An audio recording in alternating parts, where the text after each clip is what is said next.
Medina की पुरसुकून रात चांदनी खामोशी से मस्जिद नबवी के सब्ज गुंबद पर बिखर रही है। मगर क्या आप यकीन करेंगे कि एक वक्त ऐसा भी आया जब रोज़े रसूल सल्लल्लाहु अलैहि वसल्लम के नीचे खुफिया सुरंग खोदी जा रही थी। क्या वाकई दो अजनबी मर्द इबादत के भेस में उस मुकद्दस मकाम तक पहुंचने की कोशिश कर रहे थे? और फिर सैकड़ों मील दूर दमिश्क में एक सुल्तान को एक ऐसा ख्वाब आया जिसने तारीख का रुख बदल दिया। वो ख्वाब क्या था? किसने भेजा था वो पैगाम? और अगर वो ख्वाब ना आता तो क्या होता?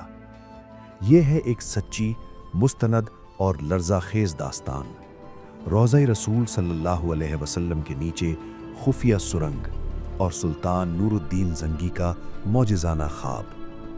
12वीं सदी का आलम इस्लाम। सलेबी जंगों की आग भड़क रही थी। शाम, मिस्र और बैतुल मुक़द्दस मैदान जंग बन चुके थे। इसी हंगामा खेज दौर में मदीना मुनव्वरा एक रूहानी पनाहगाह था। वो शहर जहां सरवरे कायनात हज़रत मोहम्मद सल्लल्लाहु अलैहि वसल्लम आराम फरमा हैं, जहां हर सांस में दुरूद की खुशबू बसी हुई है। लेकिन तारीख गवाह है, खतरा हमेशा वहां नहीं आता जहां तलवारें खिंची हों। कभी कभी खतरा खामोशी में जन्म लेता है। ये वाक़या उस ज़माने का है जब नूरुद्दीन ज़ंगी शाम के आदिल हुक्मरान थे। वो अपनी दयानत, तक़वा और जिहाद के लिए मशहूर थे। उनका मकसद सिर्फ हुकूमत नहीं बल्कि उम्मत का तहफ़्फ़ुज़ था। इसी दौरान मदीना में दो अजनबी अफराद नमूदार होते हैं। वो इबादत गुजार, खामोश, लोगों की नज़रों में नेक, मगर ज़मीन के नीचे कुछ और हो रहा था। ये वाक़या मोतबर मौर्रिखीन ने नकल किया है, जिनमें इब्न कसीर और इब्न अल असीर शामिल हैं। ये दास्तान हमें सिर्फ एक तारीखी साजिश नहीं सुनाती, ये ईमान, हिफाजत नबूवत और अल्लाह की खुफिया मदद की एक जिंदा मिसाल है। अब हम उस लम्हे की तरफ बढ़ते हैं जब एक ख्वाब ने तारीख बदल दी। दमिश्क, सल्तनत ज़ंगिया का मरकज़, सलेबी जंगों के शोर के दरमियान एक मजबूत किला। यहाँ हुक्मरान हैं नूरुद्दीन ज़ंगी, अदलो इंसाफ के लिए मशहूर, रातों को तहज्जुद गुजार, मैदान जिहाद के सिपा सालार। एक रात वो गैर मामूली ख्वाब देखते हैं। वो देखते हैं कि रसूलुल्लाह सल्लल्लाहु अलैहि वसल्लम उनके सामने जलवागर हैं। चेहरा अनवर संजीदा है।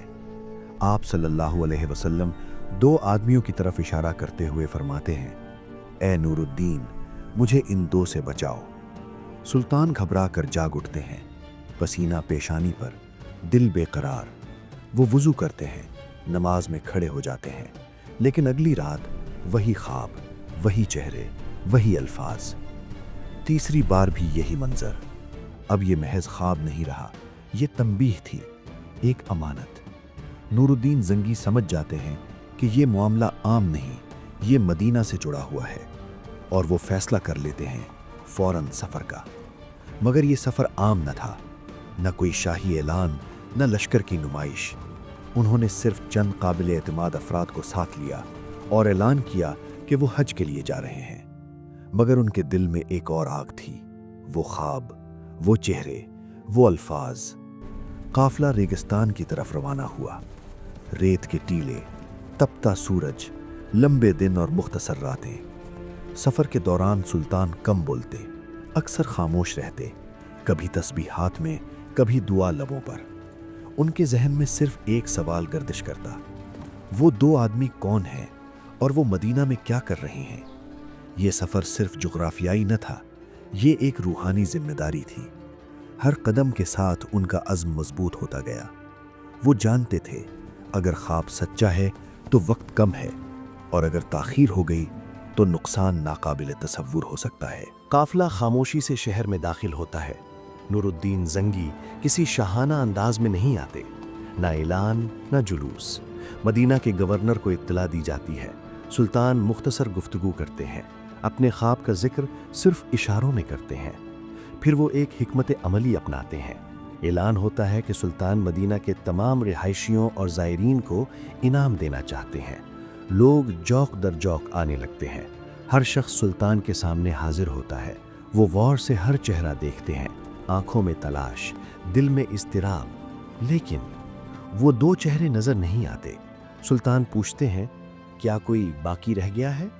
جواب ملتا ہے 2 مغربی افراد ہیں، وہ زیادہ باہر نہیں نکلتے، عبادت میں مشغول رہتے ہیں۔ یہ سن کر سلطان کی نگاہ بدل جاتی ہے، دل گواہی دیتا ہے یہی وہ ہے، اور اب وقت آ گیا تھا کہ سچ کو سامنے لایا جائے۔ سلطان نور الدین زنگی کا قافلہ ان دونوں مردوں کے قیام گاہ کے قریب پہنچتا ہے۔ رات کی مدھم روشنی میں گھر کے دروازے کھلتے ہیں، 2 اجنبی افراد سامنے آتے ہیں، لباس زاہدوں جیسا، چہرے سنجیدہ مگر آنکھوں میں تھوڑی سی گھبراہٹ۔ سلطان نرم لیکن سنجیدہ لہجے میں سوال کرتے ہیں، آپ مدینہ میں کیوں آئے ہیں؟ آپ کی نیت کیا ہے؟ ان کے جواب مختصر مگر محتاط، ہم عبادت کے لیے آئے ہیں۔ سلطان کے دل میں شکوک بڑھتے ہیں، زاہدانہ لباس، عبادت کے بہانے، کیا یہ محض نقاب تھا؟ حکام کے اہلکار گھر کی تلاشی لیتے ہیں، فرش ہٹایا جاتا ہے، کمرے کے چھپے کونے کھنگالے جاتے ہیں، ہر حرکت میں احتیاط، ہر آواز میں خاموشی، اور پھر زمین کے نیچے ایک خالی راستہ نظر آتا ہے۔ سلطان کی آنکھیں بڑی ہو جاتی ہیں، دل دھڑک رہا ہے۔ یہی وہ لمحہ تھا جب حقیقت سامنے آنے والی تھی۔ تحقیقات شروع ہوتی ہیں۔ سلطان نور الدین زنگی کے زیر نگرانی اہلکار دونوں مردوں سے سوال کرتے ہیں۔ ہر لفظ، ہر جواب محتاط انداز میں سننا ضروری تھا۔ ابتدائی طور پر وہ عبادت اور سفر کے بہانے بیان کرتے ہیں، مگر سلطان کی گہری نگاہ اور حکمت بھری حکمت عملی نے ان پر اثر ڈالنا شروع کیا۔ آخرکار وہ اعتراف کرنے پر مجبور ہو جاتے ہیں، وہ عیسائی تھے اور ان کا مقصد ناپاک تھا، رویہ رسول صلی اللہ علیہ وسلم تک پہنچنا اور مسجد نبوی صلی اللہ علیہ وسلم کے تقدس کو مجروح کرنا۔ مدینہ کے اہلکار اور زائرین سن کر کانپ اٹھتے ہیں۔ تصور کریں، یہ شہر جہاں ہر گلی اور مسجد روحانیت سے بھری ہوئی خطرے میں تھا۔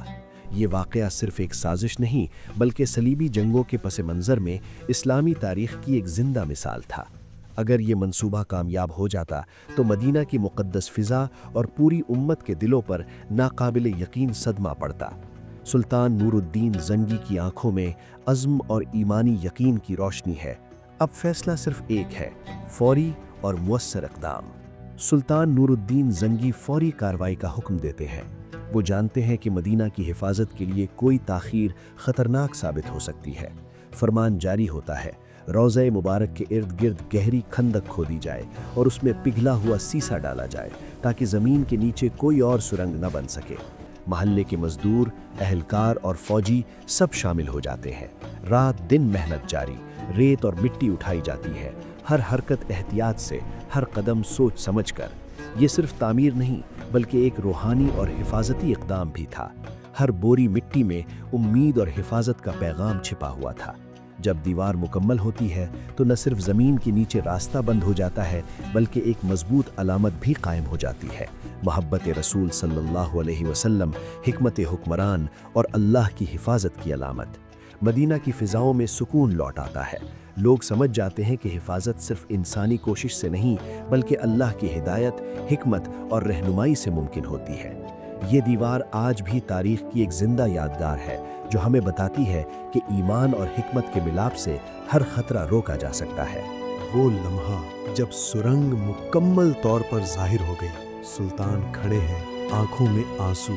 وہ روضہ رسول صلی اللہ علیہ وسلم کے سامنے کھڑے ہو کر عرض کرتے ہیں، یا رسول اللہ صلی اللہ علیہ وسلم، اگر میری جان بھی حاضر ہوتی تو پیش کر دیتا۔ مدینہ کی فضا خاموش ہے مگر دلوں میں شکر ہے۔ اللہ نے اپنے محبوب صلی اللہ علیہ وسلم کی حفاظت کا سامان خود کیا، ایک خواب کے ذریعے، ایک سلطان کے ذریعے۔ یہ محض سیاسی واقعہ نہیں، یہ ایمانی پیغام ہے۔